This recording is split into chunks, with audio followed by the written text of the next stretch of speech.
கேள்வி கேட்குறேங்கம்மா. சரி எப்படியோ ஆடிய வாங்கிட்டேன்.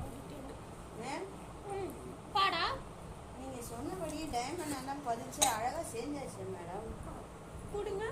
ஏன் மேடம் இந்த நகை எப்படி கேட்டீங்க? 100 கோடி செலவுல ஒரு டைமண்ட் வச்ச மாதிரி. நீ எல்லாம் ஒரு பிச்சைக்கார நாய். கேட்கிற காசிப் கேட்கிற நாய.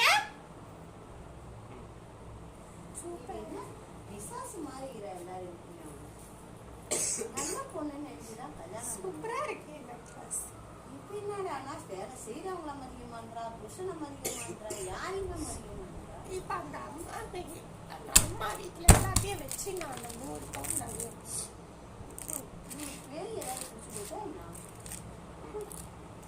எனக்கு இந்த நகை நகை நகை நகை எனக்கு இந்த பெண்டன்ட் ஒண்ணுதான் கேடு.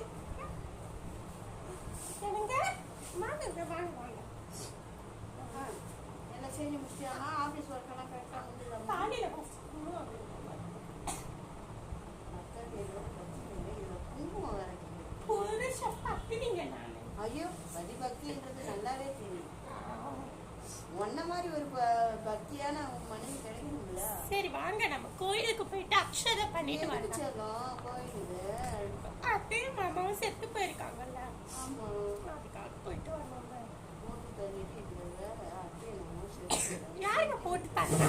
இல்ல அந்த துளசி போட்டுட்டான்னு சொல்லி அதே மெயின்டைன்ல தான் இருக்கணும். வாங்க நம்ம போலாம் கோயிலுக்கு. அப்படியே கோயிலுக்கு வந்துட்டோம். அக்ஷதை தட்டு வாங்க. தட்டு வாங்கியாச்சு. சக்தி நோக்க சரவண பவன. எப்பா எனக்கு பாட்டே பாட தெரியல. அக்ஷதை போடு. என் பேர் அக்ஷதை பண்ணுங்க.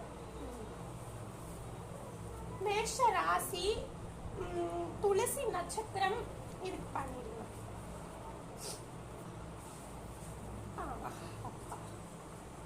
அப்பா அம்மாவுக்காக வந்த கோயிலுக்கு உன் பேர்ல அர்ச்சனை பண்ண சொல்றேன். அது வாங்க அவங்க செத்துட்டாங்க. நான் நல்லா இருக்க வேணாமா?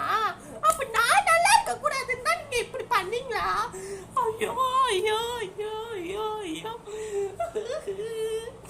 நான் என் பேருக்கு அர்ச்சனை பண்ண இப்படியாங்க? ஐயோ கொல்ல பாக்குறாங்களே. இங்க பாருங்க.